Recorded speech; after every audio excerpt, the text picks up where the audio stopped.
¿por qué no arman un chat entre ustedes y yo no participo? ¿No? Y aparte así pueden decir todo lo que tengan ganas sin que yo lo vea. Yo eso no lo entiendo por qué no lo hacen. Y además tampoco entiendo por qué siempre usan el grupo que yo armo para hablar de otras materias. Y acá menos, porque no se conocen tanto ustedes. Pero en las privadas, por ejemplo, nunca tienen grupo. Siempre el grupo es el mío. Che, perdón que hable por acá, pero ¿alguien tiene el material de no sé qué otra cosa? Y yo, ¿no se les ocurre hacer un grupo aparte? No, no se les ocurre. Y tampoco porque no sé por qué no tienen grupo de otras materias. En fin. Bueno, Creo que la pregunta iba más que nada a la fecha de su examen. una semana después de que termine mi clase, lo tienen que hacer. ¿Y cuándo termina? Y bueno, ya ahí les di las clases. No sé, después me fijo. Ahí ya las mandé 400 veces. ¿Seguro? Aparte, cuando entras al WordPress están, clase número tal, tal, tal, las pego. Sinceramente, no es con vos, Brenda, pero viste que No, está. pregunto, porque si está cronometrado, porque yo siempre es como, hoy me toca con Ayala, hoy no, con Ezequiel. No, pero ahí, cada vez que pongo la clase, ahí mismo están en todas las demás. El primer día les dije cuántas eran las clases, qué días eran. No importa, la semana que viene tienen otra y después 2 semanas más y ya está. Es lo mismo igual, tenés que leer y si Claro, haces todo el último momento, cagaste, sí, básicamente. nosotros por ejemplo la semana que viene tenemos el parcial con Ayala. Estudien, ¿qué le va a tomar? No, es un domiciliario, son 5 preguntas Y y un bueno, cuestionario. las hacen. Ahí está, mira, Alejo ahí se tomó el trabajo de poner, no sé, las clases. Grande Alejo. Bueno, está bien. Eh, ¿De qué hablamos? Básicamente del siglo XIX, ¿no? Es un siglo tremendo el siglo XIX. Eh, me, me está costando ubicarme en los diferentes momentos porque cada día de la semana es un momento distinto. Este igualmente coincide un poco con el de los miércoles, que estamos trabajando justo ahora Marx. Entonces, más o menos. Pero, por ejemplo, mañana viene Hannah Arendt. ¿La conocen? Y ahí estoy post Segunda Guerra Mundial. O va, post no, antes. Así que la echan. No sé si la conocen, una autora riquísima. Sí, profe. Y antes estuvimos con Carl Schmitt, también apasionante, ¿no? Pero me voy moviendo, digamos, por franjas de tiempo. Y acá es como que, bueno, estamos en un momento en donde el siglo XIX arranca con todo. ¿Con qué arranca? Bueno, el siglo XIX podemos decir que arranca con el final de la Revolución Francesa, ¿cierto? Termina antes el siglo XIX, termina 5 años antes. Es antojadizo lo que estoy diciendo, pero ¿qué significa termina 5 años antes? Hay un autor, profe, creo que es Bauman, que dice el siglo XIX largo, desde la Revolución Francesa hasta el fin de la Primera Guerra Mundial o el inicio. Alejo, ese no es Hobsbawm. Hobsbawm. Bauman. Mirá, acá está. Mirá, te lo voy a mostrar. Historia del siglo XX, va, yo te digo desde cuándo, desde 1914 hasta la caída del muro. Ese sería el siglo XX. Pero el siglo XIX, dice él, es un siglo largo, pero en realidad ni siquiera. Él dice que la era de la revolución es 1789-1848. Tienen que saber esto, son dos revoluciones muy importantes, 1789-1848, aparte muy, muy intensas. La era del capital, 1848-1875, y ahí tenemos en 1871 la Comuna de París, que se cumplieron la semana pasada 150 años. 1875-1914, la era del imperio. Chan. Aunque en realidad si lo pensás, de 1789 a 1815, perdón, anoten, 1795, que era la fecha que yo iba a dar, a 1815, tenemos un gran imperio, ¿no es cierto? Sí, el Imperio Napoleónico. Claro, no lo dice acá, porque él puso la hora de la revolución 1789-1848. ¿Sabes que ahora que lo leo, no sé si estoy totalmente de acuerdo con esto? Porque tengo todos, la era del capital, la era del imperio. Viste, cuando sos alumno de ciencias sociales te gustan todas estas cosas. La era de la revolución, en fin. Todo esto lo leíamos para aprobar las materias, ¿no? Si no leías todo esto, no aprobabas. Está bueno, es entretenido. ¿Por qué? ¿Qué pasa en 1795? Después de la revolución, ¿se acuerdan cómo termina la Revolución Francesa? ¿Cómo termina? A ver quién sabe, levante la mano, diga algo. ¿Sí No o sé si no? termina, no sé si termina, profe, pero se podría decir con la época del terror de Robespierre y Danton que empiezan a mandar a todos a la guillotina y creo que es entre 1793 y 95. No, sí, sí, lo charlamos conmigo la clase pasada, por eso le pregunté, ¿estás orientado? Tampoco me gustaría que estigmaticemos hacia Robespierre. Expliqué la vez pasada que en realidad fue un periodo de violencia que ya venía de violencias anteriores y se fue recrudeciendo y terminó, como siempre, de la peor forma, en masacre. Pero la ¿Pero pregunta no es en más realidad... Napoleón Bonaparte con medio como que instala como un golpe de Estado o algo así? No. No, no, está bien, el 18 Después de Brumario los de estados El generales, 18 Brumario de Luis Bonaparte. Esto es así. En 1795, así terminamos la vez pasada, ¿eh? En 1795 se sanciona una nueva constitución post-revolución termidoriana. Uno dice, ¿por qué focalizas en Francia? Porque, bueno, esto es fundamental para el desarrollo del resto de las naciones, digamos, del mundo occidental, incluida la nuestra. La revolución termidoriana había sido una especie de revolución, vamos a decir, de contrarrevolución, en donde de todas las regiones de lo que sería el reino francés, que es el Estado francés, marchaban a París, ¿para qué? Para terminar con esta horda de locos que se llaman jacobinos, que son jóvenes, ¿sí? Y que se creen los dueños de la revolución y el iluminismo, ¿correcto?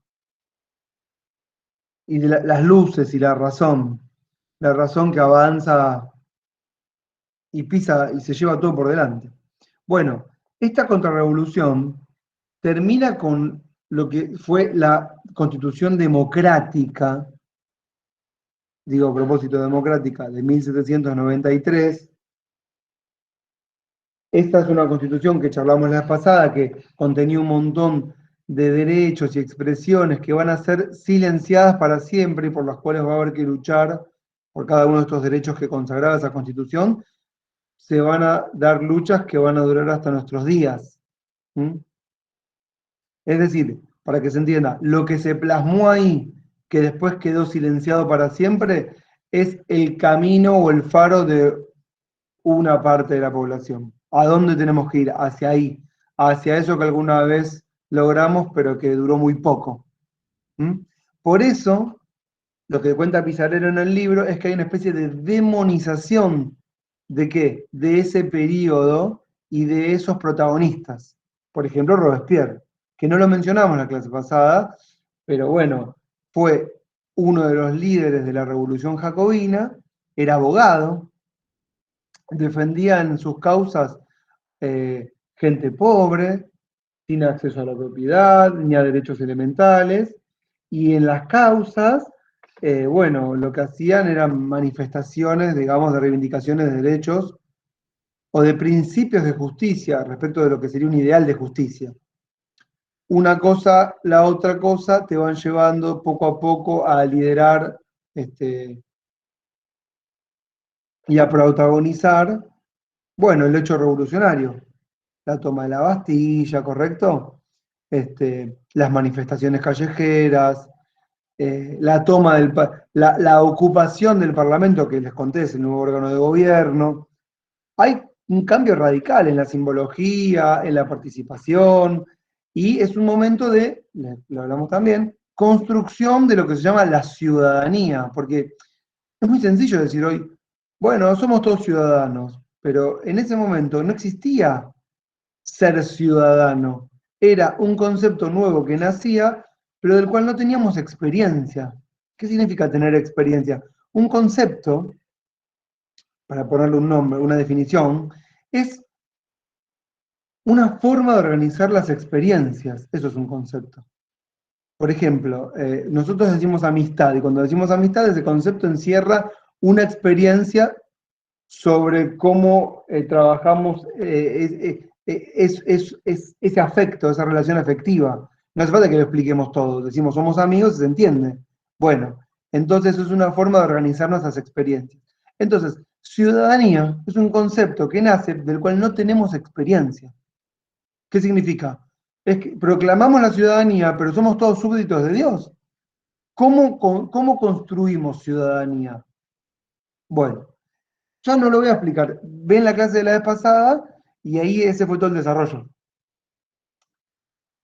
El ícono máximo de esto fue la Constitución Democrática, que es una manifestación de ciudadanía, ¿no es cierto? De ejercicio de los derechos, de votar, de ser elegido, de reunión, de asociación, y los derechos que nosotros conocemos hoy como liberales. Pero no tenemos que entenderlos en el mal sentido liberales, en el mejor de los sentidos liberales. La posibilidad de trabajar, ya lo hablamos, lo vuelvo a decir, y la posibilidad de apropiarnos de lo que hacemos con nuestras propias manos y a partir de eso, bueno, poder decidir sobre nuestra vida y nuestro cuerpo sin que alguien nos diga cómo tenemos que obrar, sin ser ya más súbditos de Dios. Todo esto se llama construcción de ciudadanía, ¿sí? Y esto es algo que va a empezar en la Revolución Francesa y que va a continuar durante todo el siglo XIX. De hecho, la construcción de ciudadanía es constante, es como el amor o la amistad. Si no construimos ciudadanía, terminamos todos esclavos.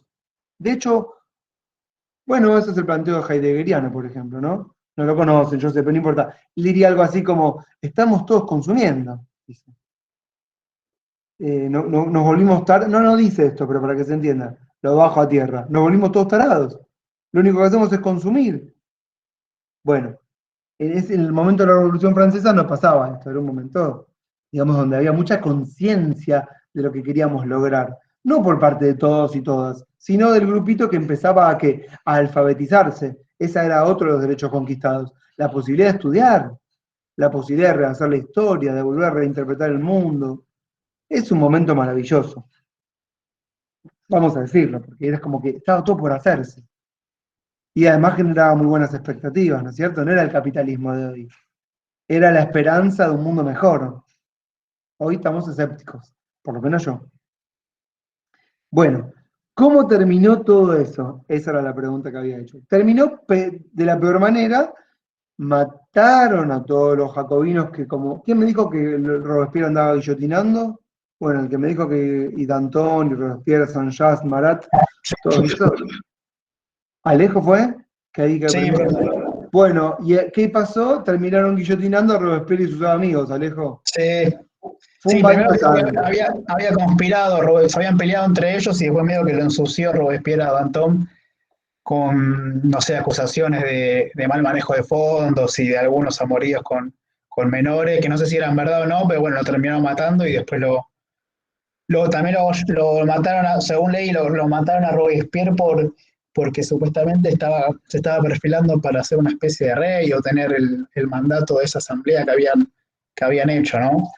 Creo que venía por ese lado.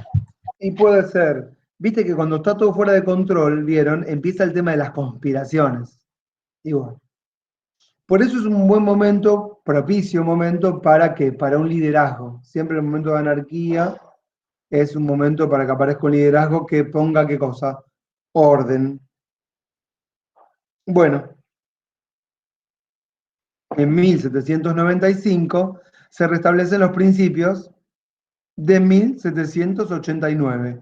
Algo así como los principios liberales.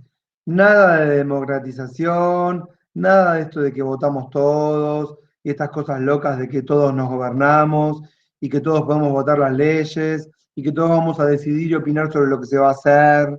Estas ideas locas que se llaman democracia van a quedar sepultadas para siempre. En 1795, y por eso decía, la Constitución establece un nuevo modelo de gobierno, institucionalmente hablando, que se llamó el directorio, que es muy parecido, si quieren, fíjense, esto siempre es interesante de verlo en todos los procesos revolucionarios, es muy parecido a nuestro proceso y en general cómo se dan. Siempre una revolución es asamblearia. ¿Mm? Y la asamblea es como el primer órgano, el órgano bebé. Pero después es difícil gobernar con una asamblea. Entonces aparece un gobierno que no es unitario. ¿Por qué? No es unitario porque las disputas de poder se dan entre unos pocos que van quedando. Algo así como que arrancamos el torneo, todos los equipos, quedan después un puñadito, lo institucionalizaron, directorio, triunvirato, pónganle como quieran. Y después termina uno solo, que es el campeón, o director supremo o emperador. Según si hablamos de deportes, hablamos de instituciones de gobierno. Y entonces en 1795, Napoleón era uno de los directores. Y por eso Teresa se refería a este famoso golpe del 18 Brumario de Luis Bonaparte, que es en realidad cuando de alguna manera absorbe Napoleón todos los otros directorios, ¿sí? Todos los cargos de los otros directores, y se transforma en noviembre de 1799 en emperador. ¿Y qué hace un imperio? Se expande. Correcto, Alejo está afiladísimo hoy, se expande, correcto. Entonces, claro, se expande. ¿Para dónde? Para todos lados se expandió. Para todos lados. No llegó, por supuesto, ya sabemos, a Inglaterra, pero sí llegó ¿a dónde? Rusia. Bueno, ahí Perdió. pensé que Pero era algo llegó. más cercano. Sí. Llegó a Rusia, pero en Rusia, bueno, ahí pierde en Rusia. A Porque, ¿qué España, pasó? en España lo puso al hermano, creo que era, o el primo, que le decían Pepe Botellas. Exacto, al primo Pepe lo puso de rey. De hecho, acá, incluso cuando lo puso a Pepe, por ejemplo, Liniers, que tenía origen francés, estaba contento con Pepe. Che, De hecho, profe, no me cae mal, decía. de hecho es que haya puesto que haya capturado, creo que era Fernando VII, el rey de España en ese momento, produjo ese vacío de poder, cuando después también venció, conquistó a la Junta de Sevilla, que era el último resabio de poder del imperio, que bueno, que terminó derivando también en los hechos de la revolución de acá de Mayo, ¿no? Exacto, Alejo. Esto que está diciendo Alejo es lo que les dije al principio de por qué focalizamos en Francia, porque el haberse creado un imperio y haber conquistado tantos territorios es lo que posibilita después la independencia, el surgimiento, la emergencia de muchos nuevos estados que nacen, digamos, al calor de la Revolución Francesa por un lado, pero por otro lado a la reivindicación de lo propio y lo que nosotros vamos a llamar las independencias, no es la nuestra la única, ni las de América Latina las únicas. Por ejemplo, la formación de los estados del este de Europa, de los países que son los Balcanes, ¿sí? De lo que es después el Imperio Otomano, o por supuesto Alemania, bueno, tiene que ver justamente con las conquistas napoleónicas que llegaron a todos esos territorios, también España, y que crearon en cada uno de esos territorios donde Napoleón conquistó el sentimiento de revalorizar lo propio, ¿sí? Ante la humillación que están sufriendo por parte de quién. Y bueno, de los franceses que se creen los dueños de la historia y de la razón. Y ellos creen que con la razón, que hay que gobernar con la razón, pero que hay que extender y llevar la razón y el progreso y las luces a todos lados. Algo así como cuando Estados Unidos tira bombas y dice estamos llevando la democracia, algo parecido. Entonces, claro, en todos los otros lugares, sobre todo los países del este de Europa, más que nada, va a haber una especie de reivindicación que va a revalorizar la historia, ¿sí? Y los valores nacionales sin que existan todavía estados nacionales. Es decir, los países europeos del este son naciones antes que estados. ¿Comprenden esto que estoy diciendo? ¿Por qué? Porque claro, para sacar al invasor se genera una especie de sentimiento de unidad. Parecido, si quieren, nos pasó también antes de Napoleón con las invasiones inglesas, ¿no es cierto? Porque incluso el virrey Liniers, cuando echamos a los ingleses, aparece como un sentimiento patriótico que va a ser un influjo importante, un impulso, un capital simbólico para generar las ideas independentistas. Bueno, entonces, bueno, para orientar el temita, sería una cosa así. Por un lado, tendríamos que explicar lo que pasa hacia el interior del gobierno francés y en Francia. Y por otro lado, todo esto que produjo hacia afuera. Hacia adentro, para que nos ubiquemos en una correlación de tiempos, tenemos un periodo que es el periodo este del Imperio Napoleónico, que va de 1799 hasta 1815. Ahí cuando no sé quién me dijo lo de Rusia, es cierto, porque Napoleón conquista, y cuando quiere conquistar Rusia, llega hasta Moscú porque lo dejan entrar, a los ejércitos eran 700.000, imagínense la cantidad de hombres y, bueno, la energía y la cooperación que demanda 700.000 personas alimentadas, educadas, abrigadas, con caballos, todo, ¿no? Imagínense el despliegue. Que llegan hasta Rusia y se congelan, los rusos los rodean, los hacen rendir, se mueren solos, desisten, y bueno, pierden como 400.000, mueren. ¡Qué masacre de la humanidad! Bueno, lo que va a pasar a partir de ahí es que Napoleón va a perder, digamos, su legitimidad. Ahora vamos a explicar mínimamente cómo la mantuvo durante el periodo de gobierno. Pero, ¿qué pasa en 1815? Bueno, hay un restablecimiento, como creo que se llama el Pacto de Viena, un restablecimiento de las monarquías absolutas después del cimbronazo de la Revolución. Es decir, la restauración monárquica, eso es lo que está pasando en 1815. Fíjense qué interesante porque esta restauración también tiene que ver con nuestro proceso que tenemos esta ambivalencia, ¿vieron nosotros entre 1810 y 1816? Porque 1810 es la revolución, pero 1816 es la independencia. Y en el primer periodo de la revolución, no me quiero meter con la historia argentina, pero es importante, hay una especie de obediencia, de un proceso que llamamos el juntismo. ¿Qué era el juntismo? Era crear juntas como la de Cádiz o como la de Sevilla para resistir la invasión napoleónica, porque acá nos creíamos españoles también. No nos creíamos colonia, la mayoría de los protagonistas eran españoles, ¿correcto? O hijos de españoles o con sentimiento español. Pero porque claro, ¿qué pensábamos que pasaba con Fernando? Pensábamos que Fernando era la luz, es decir, Fernando era el liberalismo, Fernando no era como su papá. Su papá Carlos era la monarquía absoluta. Pero cuando Fernando lo liberan y vuelve, y participa de este Pacto de Viena en 1815, Fernando era más absolutista que el padre, con quien se había peleado. La hermana de Fernando, Carlota, gobernaba Portugal y se había mudado a Brasil, y tenía acá Brasil, también ella quería conquistar y gobernar el virreinato del Río de la Plata. Hay un problema entre familias. Y ahí, en ese periodo de restablecimiento de la monarquía, Fernando adhiriendo, siendo monarca absoluto, acá dijeron los más revolucionarios y jacobinos, Mariano Moreno, bueno, justo Mariano Moreno no, porque muere antes, muere en 1811, pero los que declaran independencia, no, mentira, estoy diciendo cualquier cosa. Los que en 1810 son los más revolucionarios y jacobinos estaban a favor de la independencia. Después los que las van a declarar son otros y por otros motivos. Bueno, no me meto ahí. Pero fue importante en ese momento decir, nosotros mantenemos una independencia respecto de las monarquías absolutas, y acá tuvimos un proceso totalmente distinto del que se va a dar en Europa. Lo único que le debemos a Europa, muchas cosas, buenas y malas.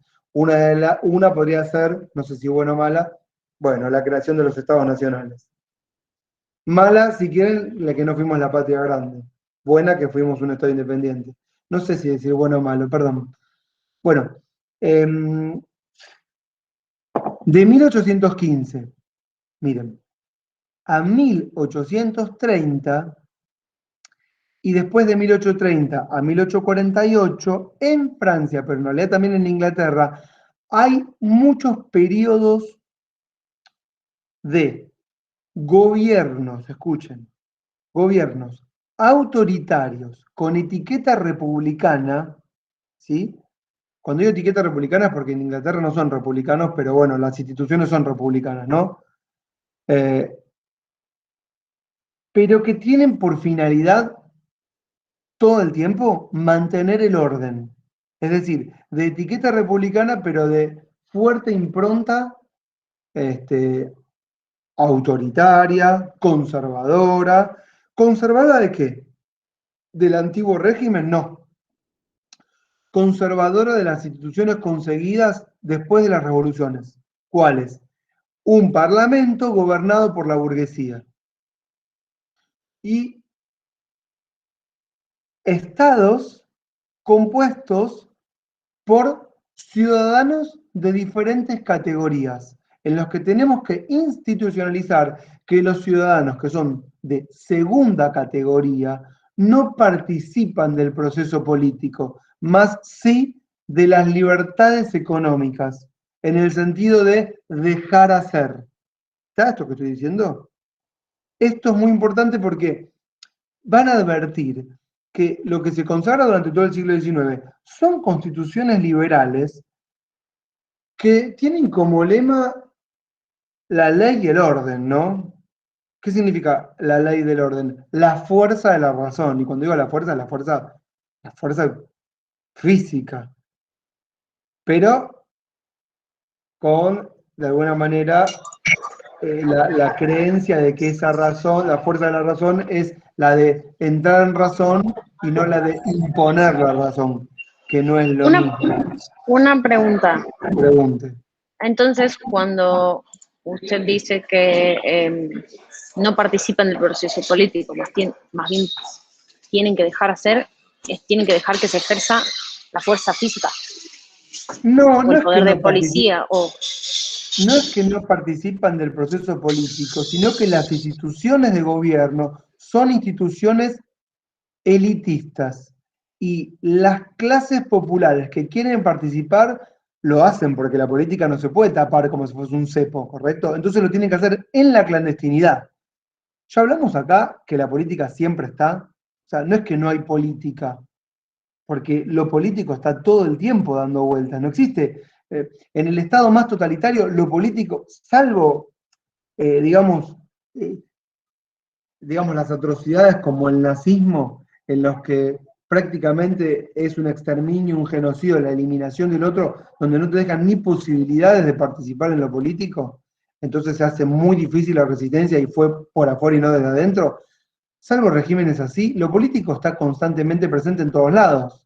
Si no hay instituciones que sean canales de diálogo, bueno, aparecerá la tensión por afuera o de forma que vamos a llamarla clandestina, ¿por qué? Porque claro, desde el poder o de las instituciones o desde el lugar de aquellos que gobiernan, no van a legitimar a aquellos a quienes se enfrentan. Entonces, durante todo el periodo 1815, 1848, lo que tenemos es un conjunto de instituciones por arriba que intentan constantemente mantener un orden conservador.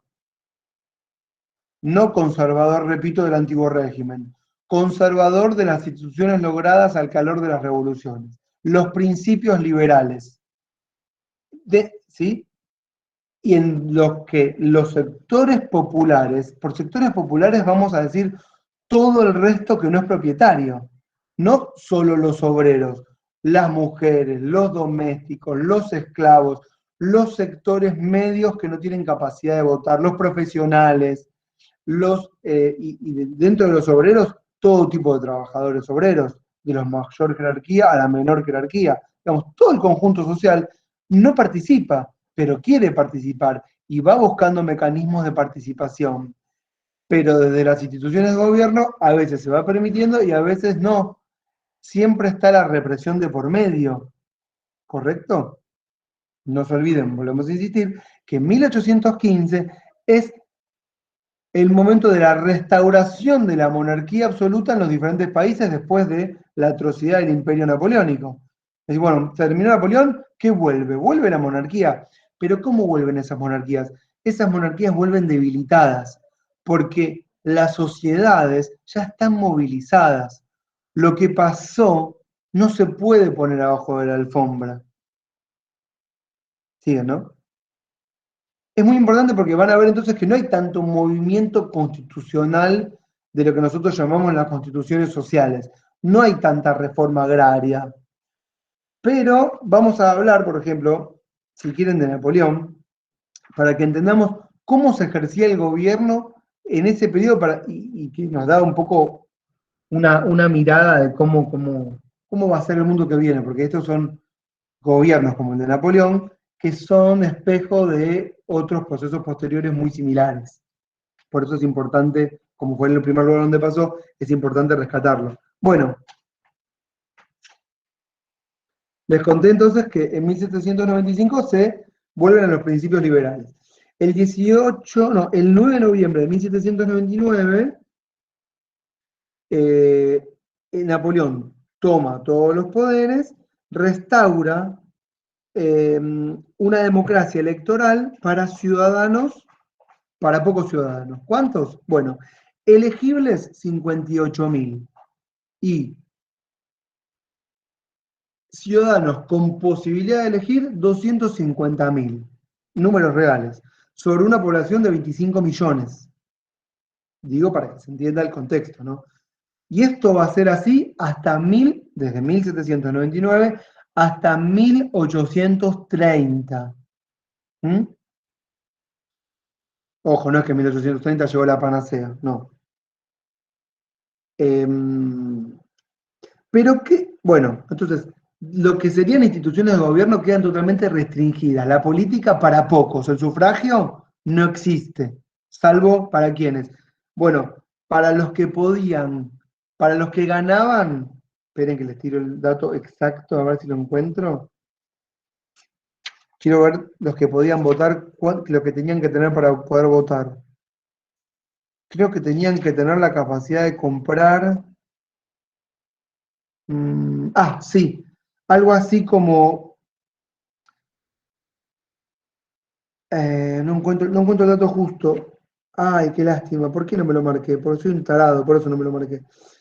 Pero algo así como que un capital que correspondía más o menos a 300 días de trabajo. No tengo bien el concepto, pero más o menos. Es decir, vos tenés que ser propietario de un valor equivalente a 300 días de trabajo de lo que sería un jornalero, lo cual quedaba la mayoría excluido de la posibilidad de votar. Esto era institucional, esto estaba así establecido en las leyes del Estado, ¿correcto? En este momento del imperio.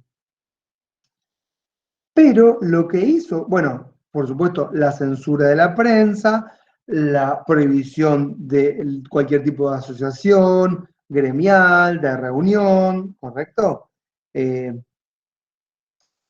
Pero contrariamente a eso, ¿qué es lo que hizo Napoleón que nos enseñaron a todos en Civil 1? Porque creo que acá todas y todos cursamos Civil 1. No sé si se sigue llamando Civil 1, ¿no? Ah, ¿no? Constanza me dice no. Bueno, se llamaba Civil 1.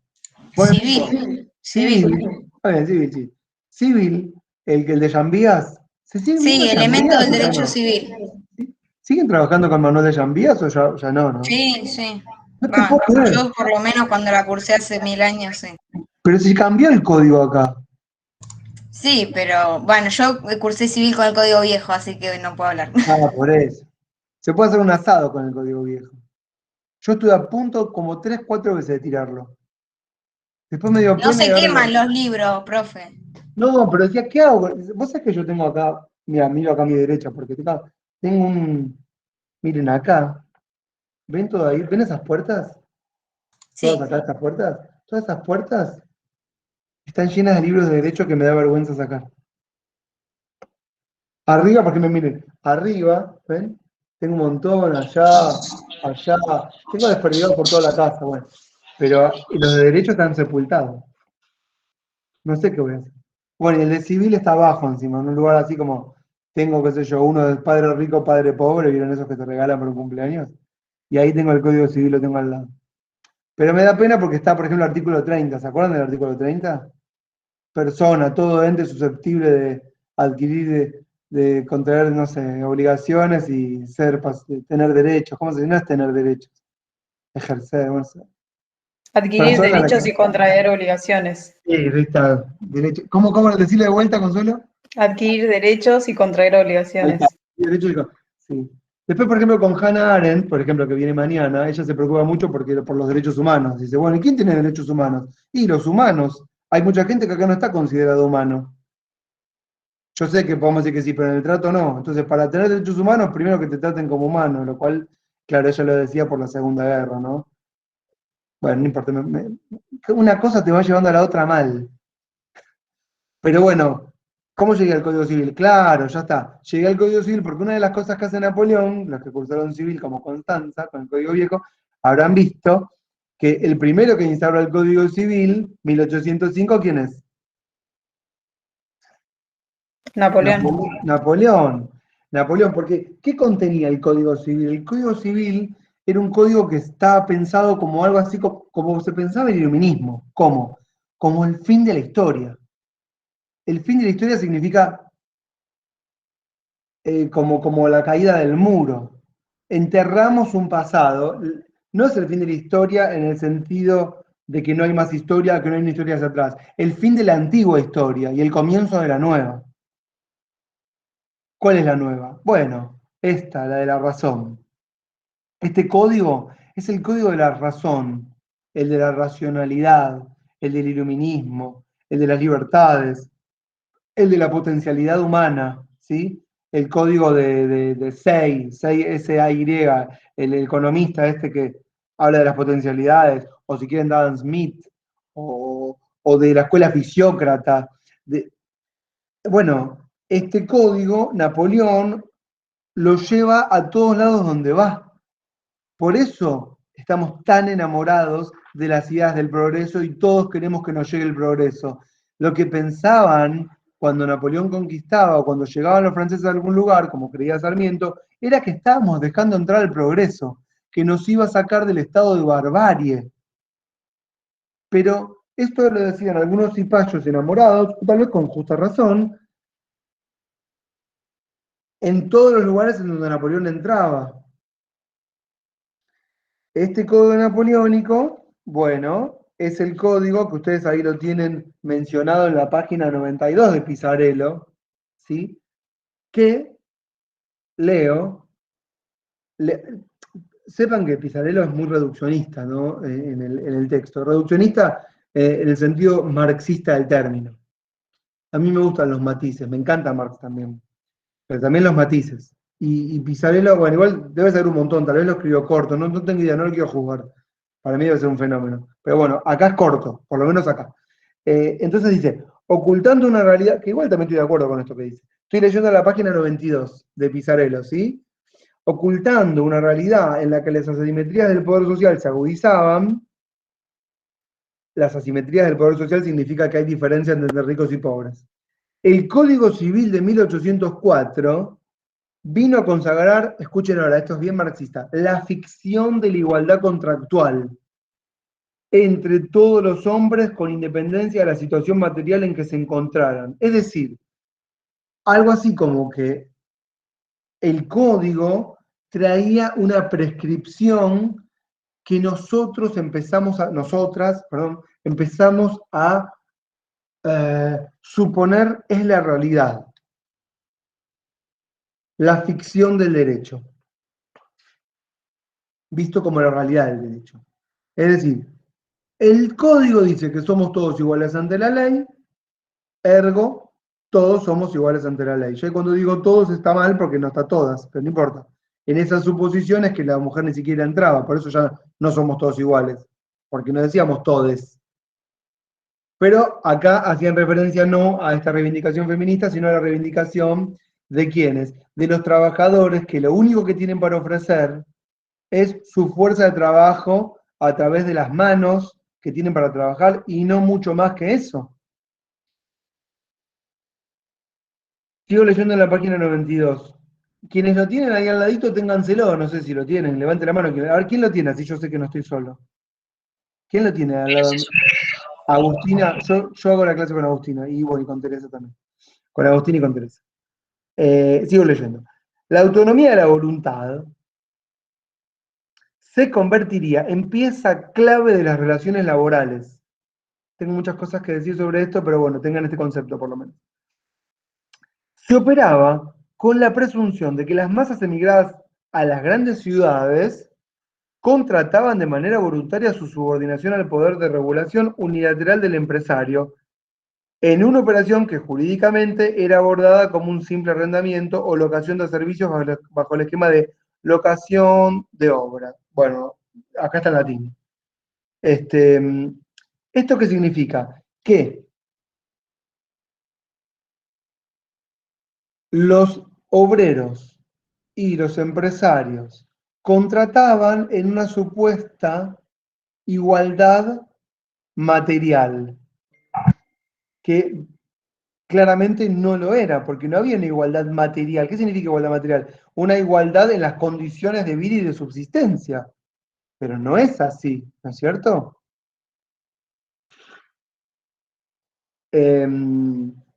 A esto lo llamaban autonomía de la voluntad. Y venía digamos, a fijar por ley una idea que había nacido ya en la escuela fisiócrata. ¿Cuál es? El mercado se autorregula. ¿Por qué? Porque es algo natural. ¿Y qué tendría que hacer el Estado en su rol? Bueno, el Estado tiene que garantizar que lo natural desarrolle su curso. ¿Cuál sería el rol del Estado? Garantizar las condiciones para que el curso natural de las cosas continúe. No forzarlo a las antiguas ideas de la voluntad del Señor, sino que el mercado es algo en lo cual el Estado no puede intervenir. Nada más alejado de la realidad. Miren lo que les voy a decir ahora para que ustedes tomen nota hoy y para siempre. A partir del momento en que el Estado empieza a decir de sí, a través de sus intelectuales de gobierno, empieza a decir el Estado tiene que ser mínimo, lo único que hace es crecer. Ya lo habíamos visto en el periodo, que esto no había empezado en el periodo de la Revolución, que esto había empezado en el periodo de las monarquías, que el Estado intervenía cada vez más en la economía. Y no en la economía, porque está mal dicho en la economía, que voy a decirlo de dos formas. La primera es la versión hegeliana, que el Estado se convertía en un Estado universal que articulaba y organizaba la vida social. ¿Sí? Y de una forma smithiana, cambio, la sociedad lo que fue haciendo fue apropiarse del Estado. ¿Qué significa que la sociedad se apropió del Estado? Todos los temas que son privados, los politizamos y los regulamos desde el Estado, del cual nosotros nos apropiamos. ¿Me siguen esta idea? Porque esto es lo que efectivamente pasó. Por ejemplo, la educación. Se hacía cargo de la iglesia. ¿Quién se hace ahora cargo de la educación? Uno diría el Estado. Pero en realidad es la sociedad la que problematiza la educación y la que dice, tenemos que hacer de la educación un tema de Estado. Y entonces, en consecuencia, que haya una política educativa. Entonces, ¿qué significa una política educativa? Es que la sociedad toma al Estado y transforma al Estado en una institución total que se ocupa de todos los espacios de la vida de las personas. Entonces tenemos una política económica, una política educativa, una política ambiental, una política, sanitaria, una política de estructuración del espacio, de la construcción, del comercio, y vamos a tener de aquí a la eternidad políticas de todo tipo para siempre. Por eso todas las cuestiones son políticas. Ahora, claro, siempre la derecha es muy hábil, ¿no es cierto? Porque ¿qué te dice? Te dice, no, esto es un tema educativo, no es un tema político. Bueno, entonces, todo es un tema de algo no político, es un tema económico, no es un tema político, es un tema sanitario, no es político. Por ejemplo, cuando el gobierno ahora lleva la discusión al Parlamento, ¿no? Y dice, bueno, esto tiene que dejar de ser un tema político, y que se resuelva mediante un índice. Ese es un tema político, lo que pasa es que se zanjó políticamente, se puso un número, entonces la discusión política está zanjada en un número, hasta que alguien lo discuta y se zanjará en otro número. Y si no hay ley, se zanjará, bueno, los ponchazos, como están haciendo ahora. con la Corte, con la Reta, con Alberto. Siempre es política. ¿Siguen esto que estoy explicando? Bueno, el Estado es total hoy. En ese momento era menos total que hoy, pero a partir de Napoleón, y en realidad no, mentira, a partir de Luis XIV y antes, el Estado se fue volviendo total. Esto me hace decir entonces, ¿cómo mantuvo Napoleón, que es lo que había preguntado antes, su gobierno? ¿Bajo qué ejes o qué parámetros? Porque Constitución no tenía, ni le importaba mucho. Bueno, Fue el código lo que lo ayudó. todo, vamos a decir todas las cosas, no es un único elemento el que le permite. Primero, claramente el código en el sentido de que de beneficiar en algún punto a la burguesía poderosa que había salido triunfante de la revolución, ¿correcto? Esa burguesía que no quería pagar más impuestos o no tantos impuestos, o esa burguesía que no estaba de acuerdo con que los sectores privilegiados de la época medieval no pagaran impuestos. Bueno, lo primero que garantizó Napoleón es la paz social. Y eso es fundamental. Porque ustedes, fíjense, paz social no significa que no va a haber detenidos y prisioneros y encarcelados y muertos. Pero paz social al fin, digamos, logra un orden. Y no es que logre un orden después de un momentito chiquito de desconcierto, no, logra un orden después de un largo periodo de matanzas y baños de sangre. Entonces, hay momentos en donde la gente necesita reorganizar su vida y tener un proyecto, vamos a decir. Así que no sé si en ese periodo tendrían algún proyecto, pero bueno, quiero creer que sí. No sé cómo sería la vida privada de las personas en el 1805, pero bueno, me imagino que uno proyecta algo, ¿no? No lo tengo claro, no lo quiero ni afirmar. Garantiza la paz social, militariza el territorio de la sociedad. ¿En qué sentido? Bueno, crea una policía interior, además de una policía exterior que va a conquistar hacia afuera. Ya lo habíamos visto en realidad. Napoleón no es más que una continuación, de alguna manera, de las antiguas monarquías, por algo es un imperio, ¿no es cierto? Guardias, policía, y cuando digo policía no me refiero solamente a un oficial con un arma. También policía, ustedes saben que policy en inglés significa política, que significa en algún punto la regulación de toda la vida en sociedad.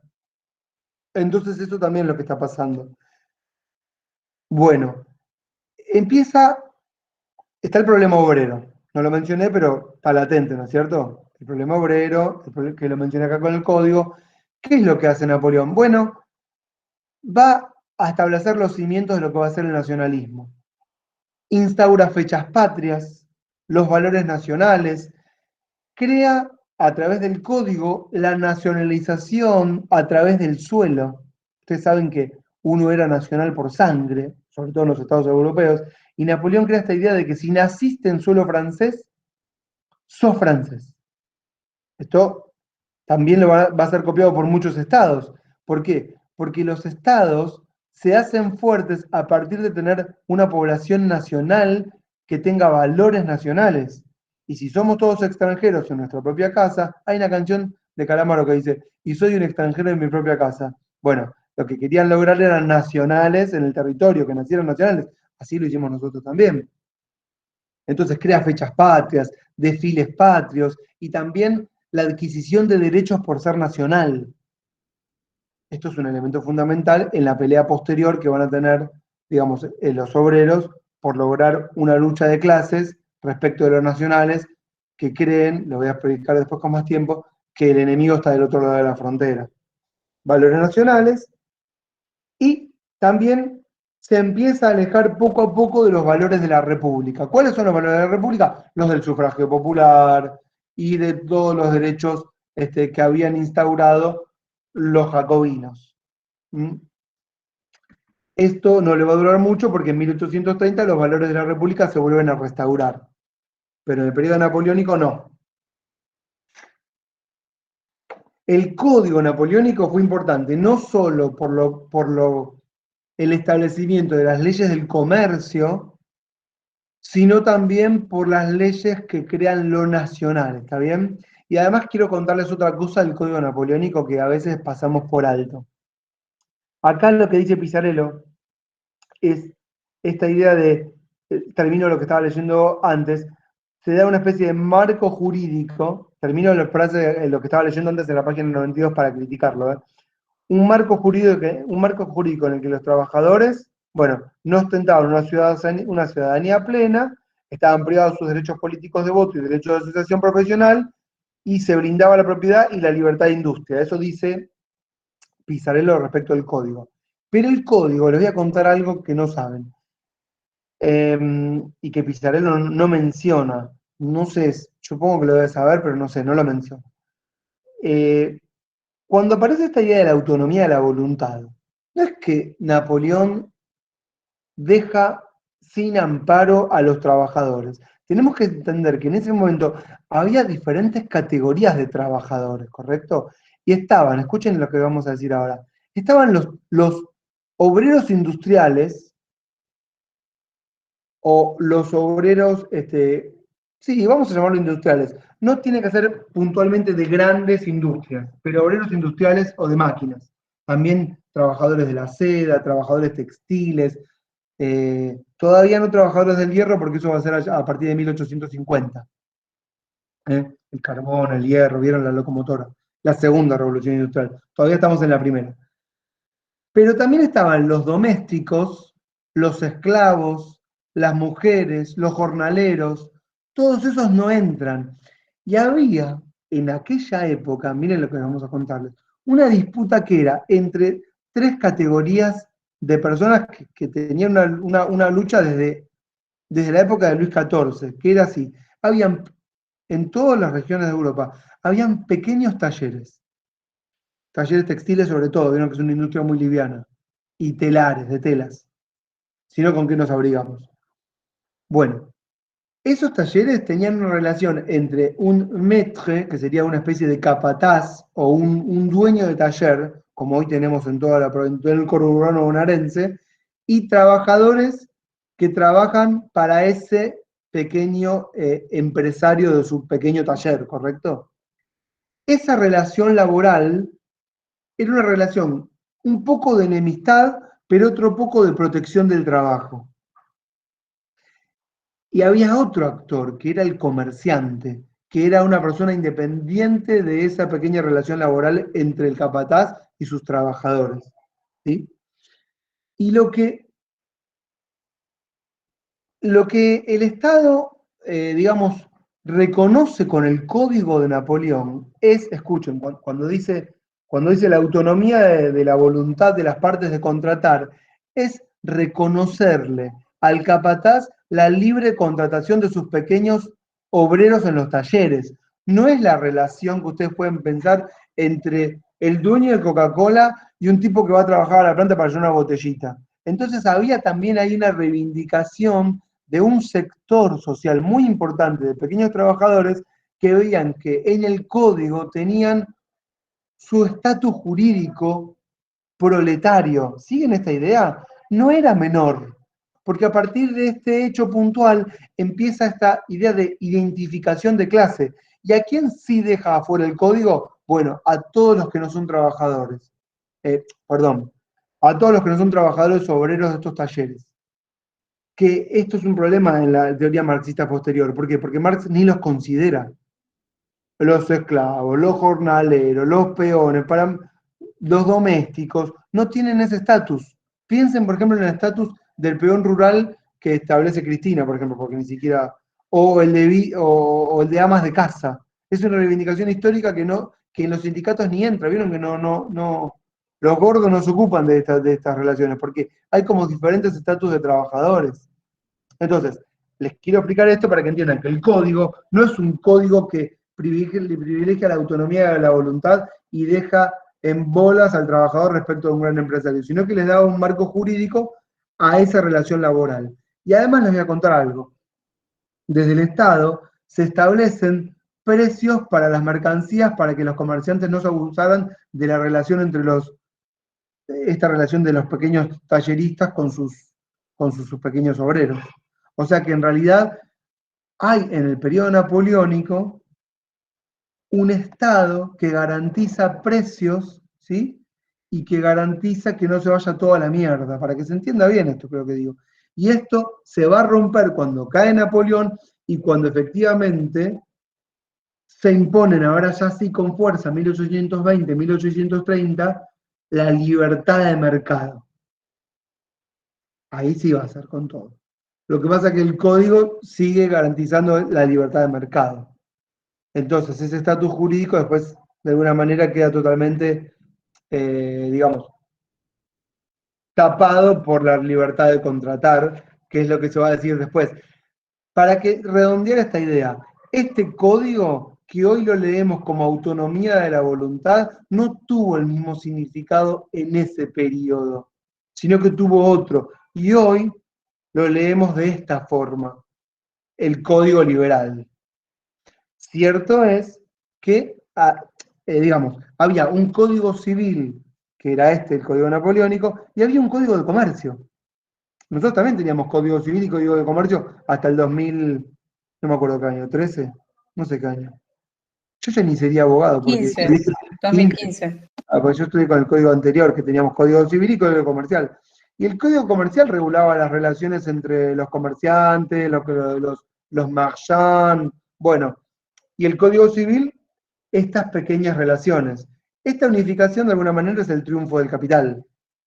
Pero nosotros también tenemos en nuestro código civil anterior, que se llamaba Código Civil, tenía 4.000 artículos, ¿se acuerdan? Y de los 4.000, 3.000 hablaban de la propiedad. O sea que era el código de propietarios, no era un código civil. O civil lo asociábamos a propiedad.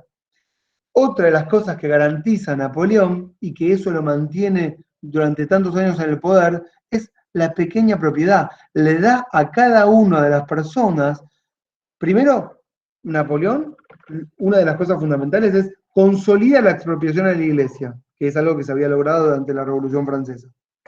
Pero al mismo tiempo, garantiza pequeños propietarios, dueños de pequeñas extensiones de tierras, algo totalmente distinto a lo que pasó acá. Entonces esto también le da mucha legitimidad al gobierno. ¿Mm? Napoleón va a caer cuando pierda legitimidad porque pierde las grandes guerras, pero si no se mantuvo como quiso. Estaba bárbaro.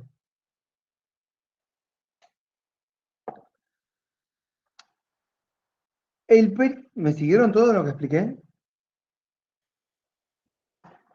Bueno, qué suerte.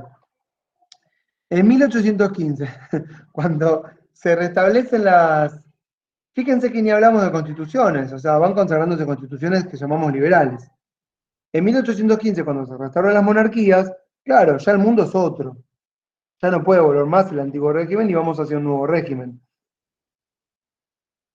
En Francia, bueno, van a tener un monarca que se va a llamar Luis XVIII, a Luis XVII lo mataron y Luis XVIII es el que asume, un tal Luis, hasta 1824, 1824, 1830, Carlos Charles X, pero una manifestación en el 30 lo echa. ¿Por qué no digo una manifestación? Una manifestación. Bueno, es importante, había muchas manifestaciones. ¿De qué tipo? Y ahora vamos a llamarlas con su nombre. Manifestaciones proletarias. En las grandes ciudades se aglomeran, sobre todo lo que vamos a llamar los suburbios o los conurbanos, ya lo hablamos en las primeras clases, pero ahora ya con identificación de clase, aquellos que se van a reconocer como obreros. Y si quieren, lo que se empieza a dar, que va a estallar con todo en 1848, y por eso les hablé al principio de recuerdos de la revolución de 1848. Vamos a poner el texto para el video porque no salió en la anterior. Ya lo mostré antes, pero no estaba grabado. Recuerdos de la revolución de 1848, de Tocqueville. Va a estallar algo que empieza a emerger ahora, desde la Revolución Francesa hasta ahora, que es la clase obrera que lucha por sí para sí. Es decir, no ciudadanía, obreros que se reconocen como tales y que tienen una idea propia de lo que debería ser el mundo y que van a ir por eso. Y van de la mano de un tal Marx, que escribe que es un filósofo, vamos a hablarlo toda la clase que viene, porque ahora no da, desde Alemania, discípulo de Hegel, ¿correcto? Otro autor de ruptura, que revaloriza la historia, y ahí vamos a hablar un poco de Alemania, y que nos va a decir a todos los obreros y obreras del mundo, no, mentira, obreros, no habla de mujeres, bueno, la verdad es nuestra, y no es la verdad de la razón iluminista, es la verdad proletaria. ¿Sí? Y la historia es la historia de la lucha de clases, y la última es esta, la de los proletarios. Y la filosofía que yo hago es una filosofía de la acción. ¿Mm? Vamos a ver cómo Hegel escribe fascinado sobre la Revolución Francesa y Marx se lo da vuelta y va a ser el intelectual que va a guiar a todas estas masas hacia los hechos revolucionarios del 48. En 1830, ya lo que se empieza a dar con fuerza es, miren esta palabra que vamos a usar, un desacople entre las instituciones de gobierno y lo que pasa en las bases. Instituciones de gobierno que sostienen ciudadanos de primera y ciudadanos de segunda, gente que participa, gente que no participa, la prohibición de la censura, la prohibición de la sindicalización, de las agrupaciones, de los clubes políticos, y por otro lado, una efervescencia, ¿sí? Y un movimentismo y una cantidad de agrupaciones y partidos clandestinos que son grandes instituciones que organizan la vida de los proletarios. ¿Y qué empieza? Estos partidos empiezan a organizar la vida de los proletarios, al mismo tiempo que los estados también pretendían hacerlo. Repito, los estados querían garantizar la vida de sus ciudadanos, pero los partidos de izquierda empiezan a organizar la vida social y cultural de sus obreros. Y ciudadanos y obreros son las mismas personas. Hay una disputa por parte de líderes, tanto del Estado como de los partidos, como si fuesen lugares distintos, respecto de su materia prima, las personas que van a integrar esas asociaciones que van a liderar los hechos revolucionarios del futuro. ¿Siguen todo esto o estoy yendo muy rápido? Puede ser que esté yendo rápido, yo sé que estoy yendo rápido, perdón. Pasa que miro el reloj y me asusta. ¿Un quilombo? Igual está grabada la clase, así que... Sí. Vamos una cosa, véanla. Véanla. Yo retomo desde 1830 para hablar de qué cosa, del nacionalismo, de los obreros, de la política. ¿Qué es la política? Bueno, puntualmente lo que llamamos la actividad política parlamentaria o sindical, pero es lo mismo, es decir, la actividad política en sí de liderazgos que se organizan para pelear por determinado interés, ¿correcto? Siempre existió, pero ahora institucionalmente hablando. Y en ese marco, bueno, de lo que nos compete, ¿a qué constitución quiere llegar cada uno de estos grupos? ¿Sí? Y bajo esa constitución, ¿qué derechos consagrar? ¿Y a qué intereses representar? ¿Entienden todo esto que estoy diciendo, no? Lo que estamos haciendo todo el tiempo es darle vida a las constituciones, poner a los derechos en funcionamiento, ver cómo se dieron en su contexto, entender que cada coma, que cada palabra que leemos como un objeto dado, en realidad hay una disputa detrás, sangre que corrió. Bueno, ¿estamos? La ven de vuelta. Nos vemos el lunes que viene. Continúo con este proceso. ¿Quieren preguntarme algo? Hay que ver la clase. Yo tomé apuntes, pero bueno, sí, Tomen son muchas apuntes, cosas. miren la clase, entreténganse. Les puedo mandar de todo yo, pero no los quiero volver locos. El que tiene ganas me pregunta. Mañana voy a dar una de Marx. Pero en realidad es de Marx en América Latina. Medio raro. No, mañana era Hannah Arendt, me olvidé. No, ni se entiende nada. No, nada que ver. Bueno, nos vemos el lunes que viene. Chao, profe. Buena semana. Gracias. Hasta luego. Muchas gracias. Gracias. Chao, profe, gracias. Gracias.